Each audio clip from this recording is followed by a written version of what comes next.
সুপ্রিয় দর্শক, সিলেট ভিউ সরাসরি সম্প্রচারে আপনাদেরকে আমন্ত্রণ জানাচ্ছি। আমি নিবেন্দু তালুকদার। গত বেশ কয়েকদিন ধরেই সিলেটবাসীর যে প্রাণের দাবি দাবাগুলো রয়েছে, সেই দাবি আদায়ে রীতিমতো অগ্নিগর্ভে পরিণত হয়েছে পুরো সিলেট, এবং দলমত নির্বিশেষে সিলেটবাসী তারা রাজপথে নামছেন, আন্দোলন সংগ্রাম করছেন তাদের প্রাণের দাবি আদায়। এবং সবার মুখে একটাই কথা, সবার মুখে একটাই প্রশ্ন, সিলেটের সাথে বৈষম্য কেন? এবং এই বৈষম্য দূর করার জন্যই, অর্থাৎ উন্নয়ন বঞ্চিত সিলেটকে দ্রুত সিলেটের উন্নয়ন আরো ত্বরান্বিত করা এবং সিলেটের মানুষের যত ধরনের দুর্ভোগ রয়েছে সেই দুর্ভোগ লাঘবে সরকার যাতে দ্রুত পদক্ষেপ গ্রহণ করে, সেই দাবিগুলোই কিন্তু এই কর্মসূচি থেকে জানানো হচ্ছে। আজকেও সিলেটের হুমায়ুন রশিদ চত্বরে আপনারা যেমনটা দেখছেন, সিলেট জেলা বিএনপির সভাপতি আব্দুল কাইয়ুম চৌধুরীর উদ্যোগে একটি গণ অবস্থান কর্মসূচি এবং মানববন্ধনের ডাক দেওয়া হয়েছে, যেখানে দলমত নির্বিশেষে সিলেটবাসী রীতিমতো মানুষের ঢল নেমেছে এবং দলে দলে তারা যোগ দিয়েছেন। এবং এই কারণেই, কেননা সিলেটবাসীর বলাই চলে যে রীতিমতো দেওয়ালে পিঠ ঠেকে গেছে। একদিকে ঢাকা সিলেট মহাসড়কের যেমন বেহাল অবস্থা, ঠিক তেমনি রেলপথেরও বেহাল অবস্থা। ঠিক একই অবস্থা সিলেট টু ঢাকা বলেন, আর সিলেট থেকে যেসব আন্তর্জাতিক রুট রয়েছে সেই সকল রুটের বিমানের ভাড়া এতটাই বেশি, সবকিছু মিলিয়ে আসলে নাজেহাল অবস্থা সিলেটবাসীর। এবং এখন দেওয়ালে পিঠ থেকে যাওয়ার কারণেই সিলেটবাসী সোচ্চার হয়েছেন এবং তাদের দাবি আদায়ে তারা রাজপথে নেমে এসেছেন এবং দলমত নির্বিশেষে ঐক্যবদ্ধ আন্দোলন গড়ে তুলেছেন। প্রায় প্রতিদিনই সিলেটের কোথাও না কোথাও বিভিন্ন ধরনের কর্মসূচি পালন করা হচ্ছে। কখনো বা আমরা দেখছি রাজনৈতিক নেতৃবৃন্দের ডাকে, অথবা কখনো দেখছি বিভিন্ন সামাজিক সংগঠন, এমনকি ব্যক্তিগত উদ্যোগেও সিলেটের এই সকল দাবি দাবা আদায়ে আমরা দেখছি সাধারণ মানুষজন রাস্তায় নেমে এসেছেন। একটু কথা বলবো, আপনারা কি দাবি নিয়ে আজকে আমাদের দাবি হচ্ছে সিলেট ফেন্সিগঞ্জ যে সড়ক আছে, এই সড়কের নির্মাণের জন্য কোনো দায়িত্ব আমাদের দায়িত্ব নিচ্ছে না। এর দাবিতে আমাদের সিলেটের 1 কোটি মানুষের নেতা, সিলেট জেলা বিএনপি সম্মানিত সভাপতি জনাব আব্দুল কাইয়ুম চৌধুরীর নেতৃত্বে আমরা আজকে মানববন্ধনে এসেছি। আমাদের সিলেট সহ যে মেইন সড়ক আছে, এই সড়ক নির্মাণের প্রতিবাদে আজকের এই মানববন্ধন।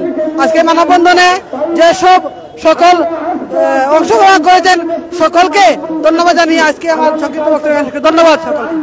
দর্শক শুনছিলেন মানুষজনের আসলে দেওয়ালে পিঠ থেকে যাওয়ার কারণে এবং এই যোগাযোগ ভোগান্তি সহ সিলেটের সাথে বৈষম্য চরমে পৌঁছার কারণেই কিন্তু মানুষজন সোচ্চার হচ্ছেন এবং একটি দাবি তাদের, সিলেটের সাথে বৈষম্য দূর করতে হবে। এই দাবি নিয়েই কিন্তু সাধারণ মানুষজন রাস্তায় নেমে এসেছেন এবং প্রায় প্রতিদিনই কোথাও না কোথাও আমরা দেখছি সিলেটের গতকালকেও সাবেক মেয়র আরিফুল হক চৌধুরীর ডাকে সিলেটের বন্দরবাজার কোর্ট পয়েন্টে একটি বিশাল প্রতিবাদ সমাবেশ হয়েছে। ঠিক একইভাবে আজকে জেলা বিএনপির সভাপতি আব্দুল কাইয়ুম চৌধুরীর ডাকেই কিন্তু এই মানববন্ধন এবং অবস্থান কর্মসূচি। আরেকটু কথা বলবো, সিলেটের সাথে যে বৈষম্য হচ্ছে, এখন কি আপনাদের দেওয়ালে পিঠ থেকে গেছে?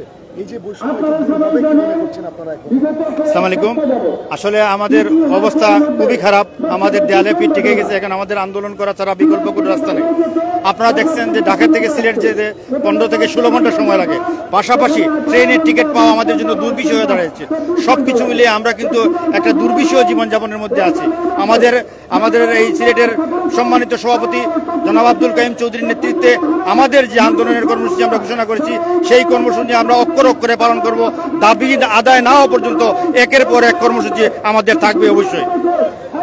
দর্শক যেমনটা বলছিলেন, আসলে তাদের যে দাবি দাবাগুলো রয়েছে, অর্থাৎ সিলেটবাসীর যে দাবি দাবাগুলো রয়েছে, ঢাকা সিলেট মহাসড়ক 6 লেনের কাজ দ্রুত সম্পন্ন করা, সিলেট ঢাকা রুটের রেল লাইনের ডাবল লাইনে উন্নীতকরণ, বগি এবং রেলের সংখ্যা বাড়ানো, টিকিটের দাম কমানো এবং বিমানের টিকিটের দাম কমানো এবং টিকিট সহজলভ্য করা, এই সকল দাবি দাবা, অর্থাৎ উন্নয়ন বঞ্চিত এই সিলেটে যাতে ব্যাপক উন্নয়ন হয়, সিলেটের জন্য নতুন করে বাজেট ঘোষণা করা হয় এবং সিলেটের সাথে যাতে আর কোনো বৈষম্য না হয়, এই দাবি নিয়ে সাধারণ মানুষজন রাস্তায় নেমেছেন এবং তারা বলছেন যে তাদের দাবি আদায় না হওয়া পর্যন্ত তারা রাজপথ ছাড়বেন না এবং এই সকল শান্তিপূর্ণ কর্মসূচির পরেও যদি সিলেটবাসীর দাবি না মানা হয় তাহলে তারা সহিংস আন্দোলনের দিকে বা আরো কঠোর কর্মসূচির দিকে যেতে বাধ্য হবেন, এমনটাই কিন্তু সাধারণ মানুষজন বলছেন। তবে আপনাদেরকে আরো একটু বলে রাখতে চাই, গতকালকে কিন্তু জেলা প্রশাসক আশ্বস্ত করেছেন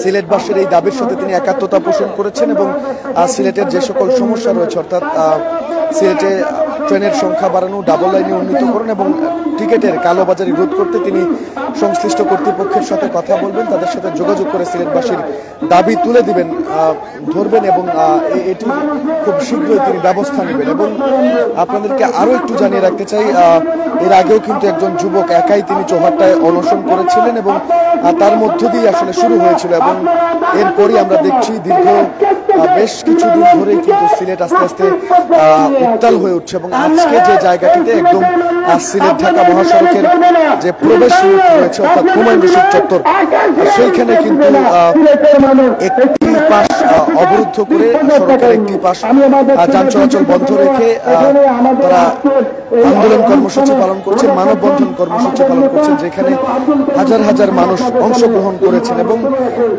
প্রত্যেকের মুখে একটাই কথা, তারা বলছেন যে তাদের দাবি না মানা হলে তারা রাজপথে থাকবেন, ঘরে ফিরে যাবেন না। অর্থাৎ সিলেটবাসীর দেওয়ালে পিঠ থেকে যাওয়ার পর এবার তারা সোচ্চার হয়েছেন এবং তাদের দাবি আদায়ে তারা একতাবদ্ধ হয়েছেন। আমরা দেখছি ধর্ম, বর্ণ, দল, মত সবকিছুর ঊর্ধ্বে উঠে সিলেটের প্রশ্নে তারা আপোষহীন এবং সিলেটের উন্নয়নের জন্য তারা একতাবদ্ধ হয়ে কাজ করবেন, এই প্রত্যয় কিন্তু মানুষজন ব্যক্ত করছেন এবং আজকেও এখানে দেখছেন বিপুল পরিমাণ মানুষ কিন্তু এই দাবি নিয়ে জড়ো হয়েছেন।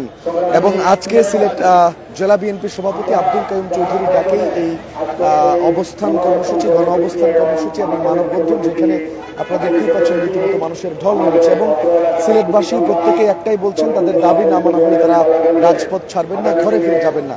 এবং এই দাবি আদায়ের জন্য সিলেটে বেশ কিছুদিন ধরে আন্দোলন সংগ্রাম চলছে এবং এটি ধীরে ধীরে কিন্তু সেই শান্তিপূর্ণ আন্দোলনগুলো তারা যদি দাবি দাবা মেনে না নেন সরকার সিলেটবাসীর, তাহলে আরো কঠোর আন্দোলন কর্মসূচির দিকে যাবেন তারা, এমনটাই বলছেন। তো এই ছিল হুমায়ুন রশিদ চত্বরে জেলা বিএনপির সভাপতি আব্দুল কাইয়ুম চৌধুরীর ডাকে যে গণ অবস্থান কর্মসূচি এবং মানববন্ধন